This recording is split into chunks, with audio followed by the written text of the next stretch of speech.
బాగుంటుంది. ఆటల వల్ల పోతే చూస్తాడు ఎవడన్నా కదా. కనుక మనందరికీ కూడా ఎందుకంటే డ్రీమ్ పెద్ద ఉంటుంది.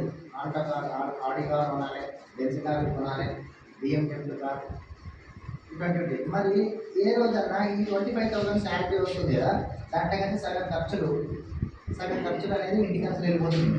మిగిలిన పైసలతోటి మనం బెంజ్ కార్, ఆడి కార్ కొనుక్కోగలుగుతామా? ఎంతుంటే ఆడి బెంజ్ కార్ అంటే 50 లక్షలు మినిమం ఉంటుంది. మినిమం 50 లక్షల నుంచి స్టార్ట్ అవుతుంది. ఇక 3 కోట్లు, 4 కోట్లు, 5 కోట్లు కూడా పెరుగుతుంది. దాంట్లో ఉండే మినిమమే తీసుకుందాం 50 లక్షల కార్ బేసిక్ మోడల్. అది 50 లక్షల కార్ని మనం కొనగలుగుతామా ఈ 25,000 శాలరీ తోటి? 25,000 పక్కన పెట్టినా కొనలేము. అవునా కదా? ఒకవేళ అట్లా ఇట్లా పెడితే ఉదాహరణకు 25,000 శాలరీ ఏం ఖర్చు పెట్టలేదు, అది అట్లనే తీసుకొచ్చి అక్కడ పెట్టదు. మీరు ఈ లగ్జరీ కారు 50 లక్షల కారు కొనాలంటే 25,000 పెడితే ఎన్ని సంవత్సరాలు టైం పడుతుందో చూసుకో, లెక్క వేసుకోండి. అంటే ఏం ఖర్చు పెట్టకుండా ఉంటేనే అన్ని సంవత్సరాలు పడుతుంది. అంటే మరి మనం ఖర్చు పెట్టామా? జీతం వచ్చిన రోజు నాకు తెలిసిందంటే అందుకంటే ఒక 25% ఎగిరిపోతుంది కదా. 15 రోజుల లోపల మొత్తం కథమైపోతుంది. మరి అటువంటిప్పుడు మన యొక్క ఆడి కార్, బెంజ్ కార్ అన్న డ్రీమ్ ఏంది అక్కడే జరిగిపోతుంది. మీ యొక్క డ్రీమ్ని ఒక ఇల్లు కట్టుకోవాలని అందరికీ ఉండదు. ఈ ఇల్లు అంటే ఇంకా కొంచెం కాస్ట్లీ వ్యవహారం. కారే అవుతుంది, ఇల్లు ఏమవుతుంది కదా. ఇటువంటి మరి చిన్న చిన్న కోరికలు ఇవన్నీ కూడా మన జీవితంలో ఉన్నాయి, మనకు నెరవేరే అవకాశం లేదు కదా. కనుకనే ఆ డ్రీమ్స్ అటువంటి ఫుల్ఫిల్ కావాలి అని అనుకున్న వ్యక్తులందరూ కూడా ఈ బిజినెస్లో కడుగు పెడుతున్నారు. ఎందుకంటే ఇక్కడ ల్యాక్స్ ఆఫ్ రూపీస్ నెలకు ఒక 2 లక్షల ఇన్కమ్ వస్తే ఆడి వేసుకొని కొనచ్చా కొనలేదు, ఈజీ కొనచ్చు. అట్లా ఆల్రెడీ కొన్న వాళ్ళు కూడా ఈ బిజినెస్లో ఉన్నారు. మనది సక్సెస్ ప్రొఫైల్ చూసుకుంటే అలా చూపిస్తాం లాస్ట్. కనుక మన యొక్క ఆర్థిక పరిస్థితి మెరుగుపడడానికి, మన డ్రీమ్స్ ఫుల్ఫిల్ కావడానికి మనం ఈ బిజినెస్ చేయాల్సినటువంటి అవసరము ఉంది. అట్లా ఎవరెవరైతే అనుకుంటారో వాళ్ళు అడుగు పెడుతున్నారో, అట్లా ఎవరెవరికైతే మైండ్లో లేదో వాళ్ళు ఇట్లా ఇంటారు, ఇట్లా నుంచి వదిలేస్తారు, వెళ్ళిపోయి తెల్లారి మళ్ళీ వాళ్ళ పని వాళ్ళు చేసుకుంటారు. ఒక 2 సంవత్సరాల తర్వాత ఇంతమంది కొత్త వాళ్ళు ఉన్నారు. ఒక 2 సంవత్సరాల తర్వాత బుర్రకి ఎక్కించుకున్న వ్యక్తి ఈరోజు ఆ రోజు వచ్చి కార్లో వస్తాడు. బుర్రకి ఎక్కించుకునే వ్యక్తి అదే పని చేసుకుంటూ ఉంటాడు. అది ఆ రోజు ఇద్దరు కలిసి విన్నాం కదా, నేను యాక్సెప్ట్ చేసిన అవకాశాన్ని నేను రిజెక్ట్ చేసిన, ఈరోజు కార్లో జరుగుతుందో నేను ఈరోజు మళ్ళీ గదే బండి మీద ఉన్నా, బైక్ మీద ఉన్నా అని చెప్పి ఆ రోజు ఆశ్చర్యపోతాడు. ఆ రోజు మళ్ళీ స్టార్ట్ చేస్తాం. 2 సంవత్సరాలు వేస్ట్ అయిపోయినట్టు కదా. అంటే గురించి ఎక్కువ ఆలోచించడానికి ఏం లేదు, ఎందుకంటే పైసలు కట్టేది లేదు కదా. మిమ్మల్ని పైసలు కట్టేది ఉన్నాడంటేనో ఆలోచించాలి, అయ్యా నాకు పైసలు కట్టిస్తున్నారు, నేను చేయొచ్చా లేదా అని చెప్పి. రూపాయి కట్టేది లేదన్నప్పుడు ఏ బిజినెస్ అని ఉంటుందా? బిజినెస్ అంటే ఏంటి? ఫస్ట్ ఇన్వెస్ట్మెంట్, పెట్టుబడి పెట్టాలి కదా. ఏ చిన్న పాన్ షాప్ పెట్టాలన్నా పెట్టుబడి పెట్టాలి. చిన్న ఇడ్లీ బండి అన్నప్పుడు ఇడ్లీ బండి పెట్టాలన్నా పెట్టుబడి పెట్టాలి. మరి పెట్టుబడి లేకుండా ఒక బిజినెస్ ఉంది అంటే కళ్ళు మూసుకొని ఎస్ అనొచ్చా లేదా? ఎస్ అనొచ్చు. తెలివైన వాళ్ళందరూ నిజంగా ఎస్ అనే అన్నారు. ఇలా నిజంగా చెప్తున్నా కదా, నాలెడ్జ్ లేని వ్యక్తులే పెట్టుబడి లేకుండా కూడా బిజినెస్ ఉంది అంటే కూడా దాన్ని కూడా ఆలోచించి నో అనటం కూడా ఉన్నారు. ఎందుకంటే భగవంతుడు వాళ్ళకు కూడా పర్మిషన్ ఇవ్వాలి కదా. వాళ్ళ మైండ్కి నో అని అనిపిస్తుంది. మేము దేవుడికి థ్యాంక్స్ ఎందుకు చెప్పుకుంటామంటే మాతో ఎస్ అనిపించాడు. 4 సంవత్సరాల కింద నీలాగానే మేము మీకు వచ్చి ఈ బిజినెస్ అవకాశం గురించి ఇక్కడనే కూర్చొని విన్నాం. అరే రూపాయి పెట్టుబడి లేకుండా బిజినెస్ ఉంది, మీ యొక్క వర్క్తో పాటు. అంటే నేను బేసిక్గా ఫోటోగ్రఫీ ఫీల్డ్ నుంచి వచ్చినమాట. సినిమా అండ్ మోడలింగ్కి సంబంధించిన ఫోటోగ్రాఫర్గా పనిచేసినాం, పెద్ద పెద్ద ఫిల్మ్ స్టార్స్ కూడా పనిచేసినాం. మరి అటువంటిప్పుడు ఆడ డబ్బులు వస్తున్నాయి, ఆ డిస్టర్బ్ చేసుకోకుండా ఈ బిజినెస్ కూడా చేయొచ్చు అని అర్థమైన తర్వాత అరే ఎందుకు చేయొద్దు నేను అని చెప్పాను. సెకండ్ సోర్స్ ఆఫ్ ఇన్కమ్ ఎందుకు వద్దున్నాను అన్న ఉద్దేశంతో నేను ఈ బిజినెస్ని అడుగుపెట్టిన. ఏం చేయాలి, ఏం చేయొద్దు అనేది నేర్చుకొని మీటింగ్స్ అటెండ్ అయ్యి ఈరోజు మంత్లీ ఇన్కమ్ చెప్తే చాలామంది కొత్త వాళ్ళు అన్నారు. ఎందుకంటే నేను నెలకి 40,000 రూపాయలు తీసుకున్నప్పుడు నాకు ఈ బిజినెస్ ద్వారా 40,000 ఇన్కమ్ వస్తుందంటే నాకు ఆల్రెడీ నా ఫోటోగ్రఫీ నుంచి ఇన్కమ్ వస్తుంది, నేను ఈ బిజినెస్ ద్వారా 40,000 ఇన్కమ్ తీసుకుంటున్నా అంటే అవునా అని ఇట్లా కళ్ళు పెద్దగా చూసినటువంటి వ్యక్తులు ఈరోజు నా ఇన్కమ్ చెప్తే అంటే ఉద్యోగులు పోగొట్టుకుంటూ నాకు అన్నట్టుగానే అప్పుడు. అందుగురించి మా సీనియర్ ఏమంటారు అంటే నీకు వచ్చిన ఇన్కమ్ చెప్పవద్దు, ఎందుకంటే జనం ఎట్లున్నారంటే 40,000 వస్తుంది, 50,000 వస్తుంది, 60,000 వస్తుంది, 78,000 వస్తుంది అంటే వరకే ఆహా అని వింటారు. 1,00,000 కంటే ఎక్కువ కనుక మనం ఉన్న ఇన్కమ్ చెప్పినామా అంటే ఎందుకంటే జనం మైండ్ ఆడికే స్టక్ అయిపోయింది. జనం మైండ్ ఆడికే స్టక్ అయింది, వేల మీదనే స్టక్ అయిపోయింది. 1,00,000 ఇన్కమ్ వస్తుందంటే నమ్మే పరిస్థితి లేదు. మనం నమ్మకపోతే ఏమైనా అయిపోతుంది. నాకు నమ్మిన వాళ్ళు ఏమో ఇన్స్పిరేషన్ తీసుకుని అమ్మ ఇంట్లో వస్తున్నా నేను కూడా చేస్తుంటాను అంటాడు. నమ్మని వాళ్ళు ఏం చేస్తారు, పోతారు. మాకు ఎవరికి నష్టం? నష్టం. నమ్మితే సొమ్ము తిన్నరా? నమ్మితే సొమ్ము నమ్మకపోతే అవునా? మేము నమ్మినాం, మరి మా సీనియర్కి ఇట్లా వచ్చింది అని అంటే అవునా అని చెప్పాలి. మనం ఎందుకు ప్రయత్నం చేయొద్దని నమ్మకంతో చేసాం, వస్తుంది. అట్లనే నమ్మితే బిజినెస్ ముందరికి వెళ్ళాలి. అండ్ ఆ విధంగా అండ్ ఇంకొక పాయింట్ ఏంటంటే సెక్యూరిటీ అన్న పాయింట్ ఒకటి. సెక్యూరిటీ అని అంటే ఏంటిదంటే, సెక్యూరిటీ అంటే బయట సెక్యూరిటీ గార్డ్ కాదు. సెక్యూరిటీ అంటే మన ఒక ఫ్యామిలీకి నిరంతరం ఇన్కమ్ ఆగకుండా రావడాన్ని మనం ఫ్యామిలీ సెక్యూరిటీ అంటాం. ఒక జాబ్ హోల్డర్ ఉన్నాడు, ఉద్యోగం చేసే వ్యక్తి ఉన్నాడు, 20,000 30,000 సంపాదిస్తున్నాడు, భార్య పిల్లలతోటే ఇల్లు గడుపుతున్నాడు.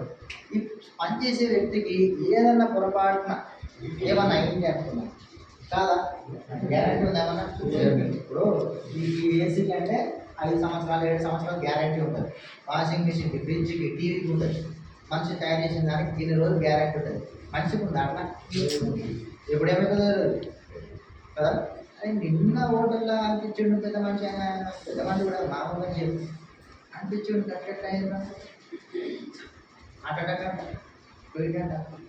అది మంచిగా మాట్లాడుకుంటే రోడ్డు మీద అనిపిస్తే ఉన్నా కదా. ఇట్లాంటి మనుషులు గ్యారంటీ ఏం లేదు. ఏమన్నా జరిగితే సంపాదించే వ్యక్తికి ఏదైనా జరిగితే నెక్స్ట్ మంత్ భార్య పిల్లలకు జీతం వస్తుందా, ఇంటికి ఆదాయం వస్తుందా? మరి అట్లా వస్తుంది కదా.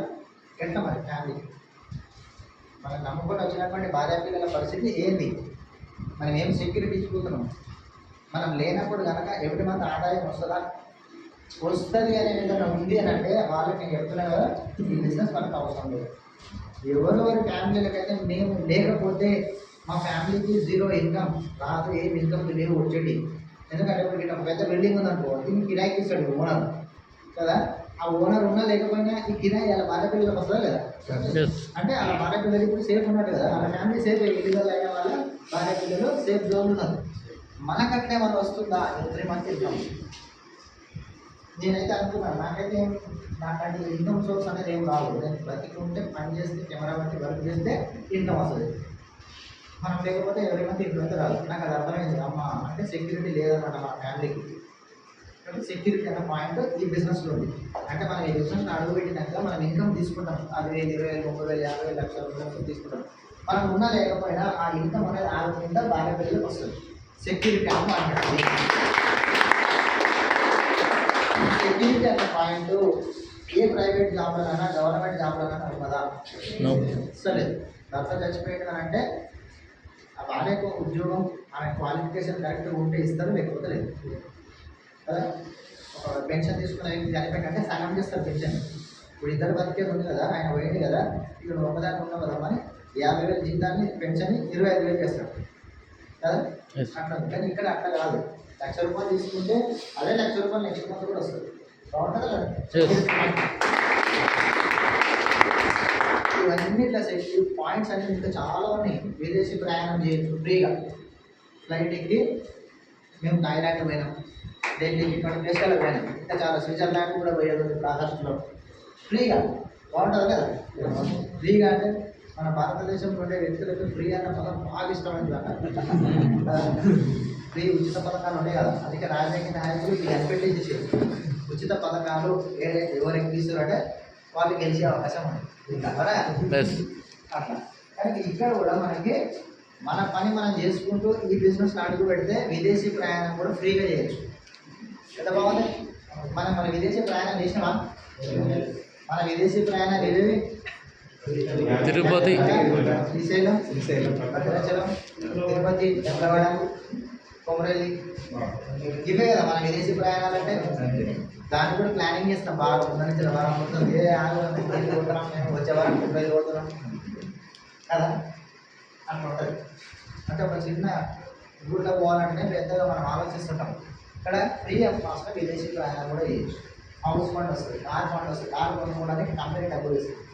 మరి ఇవన్నీ చేయాలంటే ఏం చేయాలి అని అంటే మీరు బాగా కొత్త లేదంటే ఏం చేయాలో ఇవన్నీ ఇస్తుందంటే ఎక్కువ బెనిఫిట్స్ వస్తున్నాయంటే పని ఎక్కువ ఉంటుంది ఏమో అనుకుంటారు.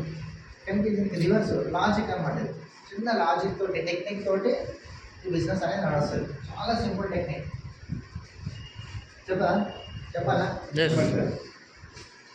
సింపుల్గా ఈ బిజినెస్ చేయడానికి అర్హత ఏంటంటే ఒక కస్టమర్ అయితే కాదు. ఇక్కడ కస్టమర్లు ఎంతమంది? మీరు కస్టమర్లు కాదా? కస్టమర్ అంటే ఏంటిది అర్థం?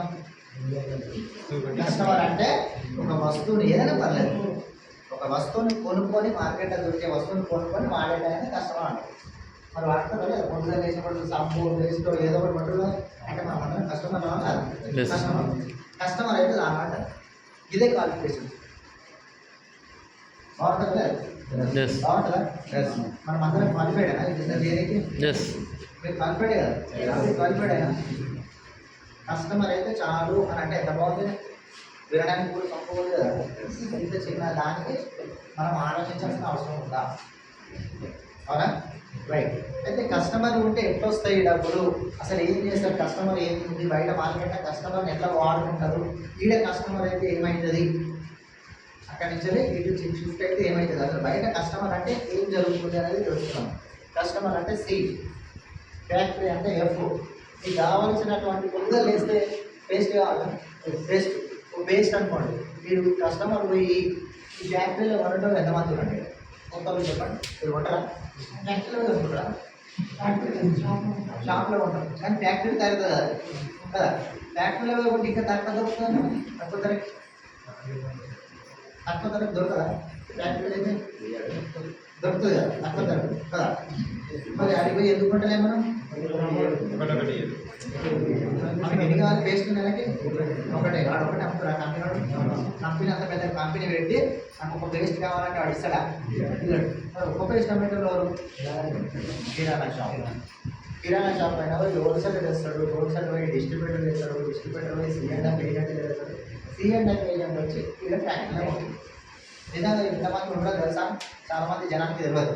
మన మాటి కిరాణా షాప్ హోల్సేల్ అని తెలుసు, ఇంకెవరు ఉంటుందో మనకి ఏం తెలియదు. కానీ వీళ్ళందరూ ఉంటారు. అంటే ఒకటి కాదు, 2, 3, 4 మనుషులు ఉన్నారు. వీళ్ళు ఫ్రీగా చేస్తారా?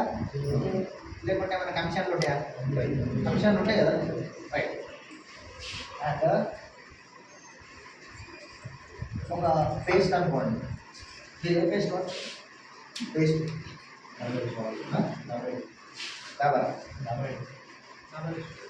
డాబర్ రెస్టారెంట్ డాబర్ రెడ్డా? ఓకే. క్లోజప్. మీరు క్లోజప్ ఇవన్నీ అడ్వర్టైజ్మెంట్ వస్తాయి కదా. క్లోజప్ పోలీసులు అడ్వర్టైజ్మెంట్ నా రచయితంగా ఇంకో ఇస్తారు. అల్లు అర్జున్ వాళ్ళు పైసలు తీసుకోకుండా ఫ్రీగా చేస్తారా? సంపూర్ణ ఎవరు చేస్తారు? మహేష్ బాబు ఫ్రీగా చేస్తారా? పైసలు తీసుకుంటారా లేదా? అయితే ఈయన పైసలు తీసుకుంటాడు, ఈయన వీళ్ళందరూ తీసుకోవడంతో 40 రూపాయల లోపల తయారైనటువంటి ఈ పేస్ట్ ఇలా చేతులు మారి అడ్వర్టైజ్మెంట్ ఖర్చుతోటి 100 రూపాయలు ఎంఆర్పి ధర అంతే పెట్టాల్సి వస్తుంది. ఎంఆర్పి ధర తెచ్చితే ప్రతి వస్తువు మీద ఎంఆర్పి ధర ఉంటుంది, మార్కెట్ రిటైల్ ప్రైస్ అంటారు దాన్ని. మరి 40 రూపాయలు తయారైతుంది చేతులు మారి ఇంటికి వచ్చే వరకు ఎంత ఎక్కువైతుంది? 60% ఎక్కువైతుంది. మరి మనం కష్టపడ్డ డబ్బులు మధ్యవర్తులకి అడ్వర్టైజ్మెంట్కి 60% పోతుందనంటే మనసు ఒప్పుతుందా? మరి ఎంతకాలం మరి మనం చేసింది అది మరి. కానీ ఛాన్స్ లేదు కాబట్టి మనము అట్లా చేసినాం. ఛాన్స్ ఉందంటే ఒక ఆయన తీసేసినాం మనం. అంటే కిరాణా షాప్ తీసేసి హోల్సేలర్ దగ్గర కూడా అయిన వాళ్ళు ఉన్నారు. అవునా కదా? ఎంత పోతుంది? మా అంటే ఒక 5% తక్కువ ఉండొచ్చు. అవునా కదా? లేకపోతే 10 రూపాయలు తక్కువ ఉండొచ్చు. మరి మొత్తానికి వీళ్ళందరూ లేకపోతే ఇంకా బాగుంటుందా కదా? కానీ బయట ఎక్కడ ఛాన్స్ లేదు. మన కంపెనీ అంటది వీళ్ళందరినీ తీసేస్తా, కస్టమర్ని తీసుకొచ్చి డైరెక్ట్గా ఈ ఫ్యాక్టరీకి లింక్ చేస్తా అంటుంది. అంటే ఒక్కొక్క పేస్ట్ కూడా మీకు మా కంపెనీలో కొనుక్కోవచ్చు అంటుంది. ఐటెంలో వాళ్ళకి ఛాన్స్ ఇస్తలేరు. కోల్గేట్ కానీ, పెప్సోడెంట్ కానీ, క్లోజప్ వాళ్ళు కానీ, ఎవరైనా కానీ మా కంపెనీలోకి వచ్చి ఒకటే పేస్ట్ కూడా కొనుక్కొని పోవాలని ఛాన్స్ ఇచ్చిరా? ఇవ్వలేదు. మన కంపెనీ వాళ్ళు ఛాన్స్ ఇస్తారు. మనం యూజ్ చేసుకోవచ్చా లేదా? చేసుకుంటే ఏమవుతుందంటే ఈ 60% మీకు మిగులుతుంది.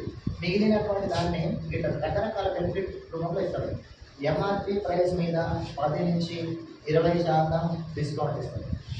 రెండో పాయింట్, ఒక 10% ప్రోడక్ట్ కూడా ఫ్రీ ఇస్తారు. అంటే ఒక 1000 రూపాయల సామాన్లు కొంటారు మీరు బయట ఎక్కడైనా చాలా 1000 రూపాయల సామానే ఇస్తారు. మీకు ఇక్కడ 100 రూపాయలు ఎక్స్ట్రా సామాన్ యాడ్ చేసి మీకు ఇస్తారు.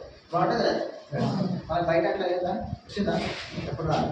మీ ఇంట్లో ఫంక్షన్ ఉంది, 10,000 పెట్టి ఉన్నారు, 1000 రూపాయల సామాన్ ఫ్రీ ఇస్తారు. బాగుంటుంది కదా? సూపర్. మూడో పాయింట్, 5% నుంచి 16% వరకు క్యాష్ బ్యాక్ డైరెక్ట్గా మీ అకౌంట్లో పడుతుంది. మీరు అకౌంట్ డీటెయిల్స్ సబ్మిట్ చేస్తే అకౌంట్లో పడుతుంది. లేదంటే చెక్ రూపంలో వస్తుంది, ఓచర్ రూపంలో వస్తుంది. మీకు మెసేజ్ వస్తుంది, ఇది ఓచర్ వచ్చిందంటే నెక్స్ట్ సామాన్లు కొనుక్కుంటే అలాగే మైనస్ అయిపోతుంది. డబ్బులు మైనస్ చేయించుకోవచ్చు. Fourth point, consistency offer. ఈ కన్సిస్టెన్సీ ఆఫర్ మీద దాదాపు 18% మీకు బెనిఫిట్ జరుగుతుంది. ఎట్లా అని అంటే కంటిన్యూస్గా 4 months కనుక ఎవ్రీ మంత్ 3,000 అంటే 100 points, 32 rupees equal to 1 point. 32 రూపాయలు ఏదైనా సామాన్ కొడితే మీకు ఒక పాయింట్ అనేది వస్తుంది.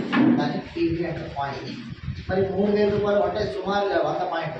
ఎవ్రీ మంత్ 100 పాయింట్లు కనుక మీరు పర్చేజ్ చేస్తే 4 నెలలు లైన్గా చేస్తే 5వ నెలలో 2,500 రూపాయల సామాన్లు మీకు కంప్లీట్లీ ఫ్రీ. 4 నెలలు కొనుక్కుంటే 5 నెలలు ఫ్రీ. మనకి ఎక్కడ ఇచ్చేది అయితే సూపర్ మార్కెట్, పెద్దగా సూపర్ మార్కెట్ ఉంటాయి, ఇచ్చేదా? ఇవ్వలేదు. ప్లాస్టిక్ కవర్ కూడా మనకు ఫ్రీ ఇవ్వాలి. 4 నెలలు అంటే 5 నెలలు ఫ్రీ అనేది దూరం మాట. కనుక ఇది ఇంకొక ఆఫర్ కూడా ఉంది. 4 నెలలు కనుక ఎవ్రీ మంత్ 2,000 కొంటే 5వ నెలలో 1,250 రూపాయల సామాన్లు ఫ్రీ. బాగుంటుంది. సూపర్. ఎందుకంటే ఫ్యామిలీ ఇద్దరే భార్య భర్తలు ఉన్నారంటే 2,000 పెట్టి కూడా కొంటారు, కాబట్టి ఫ్రీ ఇష్టం ఏదంటే అది. ఖచ్చితంగా మరి ఈ ఆఫర్ రావాలంటేనే 3,000 2,000 కొనండి. లేదంటే కనుక నాకు 1,000 రూపాయలు కొన్నా పర్లేదంటే ఇవన్నీ వస్తాయి బెనిఫిట్. ఈ 1,500. ఈ ఆఫర్ ఏంటంటే 4 నెలలు కొంటే 5వ నెల వచ్చే ఆఫర్ ఏంటంటే 3,000 2,000 రూపీస్ కొన్న వాళ్ళకి ఈ ఆప్షన్. నాకు ఇది వద్దు సార్ ఆప్షన్ ఉంది, నేను 1,000 రూపాయలు కొనుక్కుంటా, 1,500 కొనుక్కుంటా, 500 కొనుక్కుంటా అంటే మీ ఇష్టం. నో రిస్ట్రిక్షన్స్, కోర్స్ ఏం లేదు. మీరు 2,000 3,000 చెప్పగానే అంటే నేను ఖచ్చితంగా 2,000 3,000 కొనాలేమో అని అనుకోకండి. ఈ ఆఫర్ రావాలంటేనే ఇవ్వండి. ఓకేనా? సూపర్, బాగుంది. అయితే ఇందుకనే ఆఫర్లు ఇచ్చిన తర్వాత కొంతమంది పాజిటివ్ మైండ్ ఉంటుంది, నెగిటివ్ మైండ్ ఉంటుంది. సొసైటీ ఉంటారా? అందరు పాజిటివ్ ఉంటారా? అందరు నెగిటివ్ ఉంటారా? పాజిటివ్ ఉంటారు, నెగిటివ్ ఉంటారు. ఏ మంచి విషయంలో అయినా సరే దాంట్లో లొసుకులు ఏమైనా ఉన్నాయేమో జోలాడే వ్యక్తులు ఉంటారు. వాళ్ళ కోసమనే ఒక 5th point, product satisfaction guarantee అనమాట. ఇంతవరకు ఏ కంపెనీ పెట్టలేదు. కోల్గేట్ కంపెనీ ఉందంటే example, Closeup company, Pepsodent company ఉంది.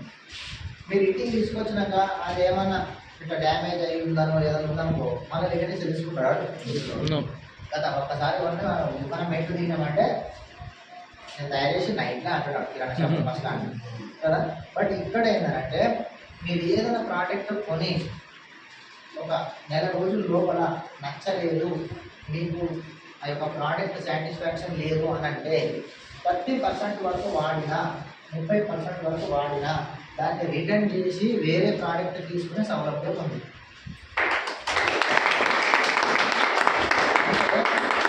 ఒక ఆయిల్ డబ్బా తీసుకోరు, ఒక ఎగ్జాంపుల్ లీటర్ తీసుకోరు, ఒక 1/2 లీటర్ వాడినా కానీ నచ్చలేదు మీకంటే దాని డబ్బాను మూట పెట్టి బిల్ ఇచ్చి వైట్ పేపర్ మీద నేను ప్రోడక్ట్ కొనుక్కున్నా, నా పేరు స్వయంగా, నా ఐడి నెంబర్, నా ఫోన్ నెంబరు, పలానా రోజు కొనుక్కున్నా, నాకు ఈ ప్రోడక్ట్ నచ్చలేదు అని చెప్పి దాన్ని తీసుకొచ్చి మీరు స్టోర్లో ఇస్తే మీకు ఒక వారం రోజుల లోపల మెసేజ్ వస్తుంది. దానికి 25% GST కట్ చేసుకొని మిగిలినది వేరే ప్రోడక్ట్ తీసుకోవచ్చు. బాగుంటుంది కదా? అంటే ఇప్పుడు కొత్త బ్రాండ్ దీన్ని వాడడానికి మనకేమన్నా అభ్యంతరాలు లేవు కదా. ఇవన్నీ బెనిఫిట్స్ ఉన్నాయి. నచ్చకపోతే కూడా రిటర్న్ చేసి వేరే ప్రోడక్ట్ తీసుకోవచ్చు అని అంటే క్వాలిటీ ఉంటే ఈ ఆఫర్ వస్తుందా, క్వాలిటీ లేకపోతే వస్తుందా? క్వాలిటీ ఉంటే కదా. కంపెనీ కూడా గ్యారంటీ ఇస్తుందని అంటే అది క్వాలిటీ ఉంటే గ్యారంటీ ఇస్తుంది. అందుకే మనకి ఇక్కడ ప్రోడక్ట్ సాటిస్ఫాక్షన్ గ్యారంటీ అని ఉంది. సూపర్ బాగుంది. ఇవన్నీ బెనిఫిట్ లెక్కలు వేసుకుంటే దాదాపుగా 50% దాకా అయిపోతుంది. మళ్ళీ మిగిలిన పర్సెంట్ ఏమైపోతుంది సార్ అని చెప్పంటే అది చెప్తాం. కస్టమర్గా మనము ఎక్కడన్నా కొనుక్కునే బదులు ఇక్కడ కొనుక్కుంటే మనకి 50% బెనిఫిట్ ఉంది. మనం ఒక కస్టమర్ల లాగా 7-5 రూపాయలు తక్కువ ఉంటే 5% తక్కువ ఉంటే అక్కడికి పోయే అలవాటు ఉంటుందా మనకి? చేస్తాను. మన కస్టమర్ మైండ్ సెట్ ఏమని చెప్తుంది? ఒక దగ్గర 20 రూపాయలు ఉంది, ఒక దగ్గర 15 రూపాయలు ఉంది, లేదంటే కనుక 18 రూపాయలు ఉంది అని అంటే మనం వెళ్ళిపోతాం. 7 తక్కువ ఉంటే అడిగిపోతాం. కస్టమర్ మైండ్ సెట్ అంటుంది. మరి ఇలా 50% డిస్కౌంట్ అవుతుంది ఓవరాల్గా. మరి అన్నప్పుడు మనం షాప్ బ్రాండ్ చేంజ్ చేయొచ్చా లేదా? చేంజ్ చేయాలి. ఈ యొక్క ప్రోడక్ట్ సాటిస్ఫాక్షన్ గ్యారంటీ కూడా రైట్. ఇక్కడ దాకా ఒక కస్టమర్గా మనము ఇక్కడ ఉండే కస్టమర్లను ఎక్సిట్ అయ్యాం. ఓకేనా? చిన్నప్పటి నుంచి ప్రతి ఒక్కరు ఒకటే బ్రాండ్కి అలవాటు పడలేదు. ఒకసారి ఇంట్లో ఈ ప్రోడక్ట్ తీసుకుంటే ఒకసారి ఆ ప్రోడక్ట్ సోప్ అనుకో ఎగ్జాంపుల్. చిన్నప్పుడు ఎగ్జాంపుల్ మీరే అనుకోండి. చిన్నప్పుడు ఏదో సోప్ వాడితే ఇప్పుడు కూడా అదే సోప్ వాడుతున్నా వాడు. మన టీవీలో అడ్వర్టైజ్మెంట్ వచ్చినప్పుడు ఇప్పుడు ట్రై చేద్దాం, ఈ సోప్ ట్రై చేద్దాం ఈసారి. కానీ 2-3 నెలలకు 6 నెలలకు సోప్ చేంజ్ చేస్తాం, పేస్ట్ చేంజ్ చేస్తుంటాం. మనం ఏది చేంజ్ చేసినా మనం డబ్బులు వచ్చినా ఏం చేసినా డబ్బులు రావు. వీడియో కనుక చేంజ్ చేస్తే ఇప్పుడు వేరే షాప్ నుంచి మన షాప్కి చేంజ్ చేస్తే డబ్బులు వస్తాయి. అంటే చేంజ్ చేయొచ్చా లేదా? చేంజ్. యాజ్ ఎ కస్టమర్ అయితే మనకి ఇక్కడ వరకు 50% సేవింగ్స్ అయ్యింది. ఓకే, డబ్బులు రాలేదు, సేవింగ్స్ 3000 అయ్యేది 1500 వచ్చేస్తుంది. బాగుంది. రైట్. ఇప్పుడు డబ్బులు సంపాదించడానికి ఒక స్టెప్ వేయాలి.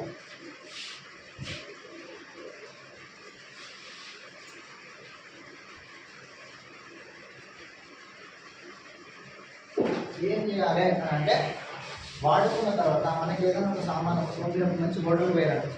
ఇప్పుడు మేము మన ఢిల్లీకి పోయినాం. ఢిల్లీ పోతే అక్కడ లోకల్ ఉండే వ్యక్తిని అడిగాను, ఇక్కడ మంచి ఫుడ్ ఏదో దొరుకుతుంది మన దగ్గర కొనసాం. దర్జావు హోటల్ మేము వెళ్తాము. ఎందుకంటే ఆల్రెడీ తినుంటాడు కనుకనే చెప్పాను. మనం కూడా ఇక్కడ ఎక్కడ నార్త్ సైడ్ నుంచి కూడా వచ్చి ఇక్కడ అడిగినాను వాళ్ళు ఏదైనా వాడు ఏదో బస్సు కారాలు దిగాడు. ఇక్కడ ఏదైనా ఫుడ్ మంచిగా దొరుకుతుంది అని అంటే మనం చెప్పామా చెప్పాము? పిస్తా ఉంటుంది మంచిగా దొరుకుతుంది చెప్తామా? దీనికి ఖర్చు అవుతుందా? ఆ టైం పని ఖర్చు అవుతుందా? ఇంగ్లీష్ మీరు ఆల్రెడీ ఒక పిస్తా ఉంటుందో తినుంటారు అయ్యొచ్చు కదా. ఇప్పుడు ఏదో వచ్చి ఇప్పుడు ఏదో బాగుంటుంది భోజనం అని చెప్పాలంటే చెప్పడానికి మీకు ఏమన్నా సిగ్గు మాట ఉంటుందా? పైసలు ఖర్చు అవుతాయా? మీరు కూడా చెప్తామా లేదా? అదే పని వేయాలి. అంత సింపుల్గానే మీకు ఇక బిజినెస్ అనేది బిల్డ్ అవుతుంది. అట్లాంటి ఇలా చూడండి, ఎగ్జాంపుల్గా మీరు ఇట్లా ఉన్నారు, మీ ఇంటికి సంబంధించినటువంటి నిత్యావసర వస్తువులు ఏమన్నా అనే బదులు ఇక్కడ కొంటున్నారు. మీకు ఇష్టమైనది కొనుక్కోండి. నేను ఒక లెక్క కోసం అని చెప్పి చెప్తున్నా. ఒక 3000 రూపాయలు కొన్నాం అనుకున్నాను. మీకు వచ్చే బెనిఫిట్ అవన్నీ వచ్చేస్తాయి. 50% దాకా బెనిఫిట్ వస్తుంది. అండ్ మీలాగానే ఒక తెలిసిన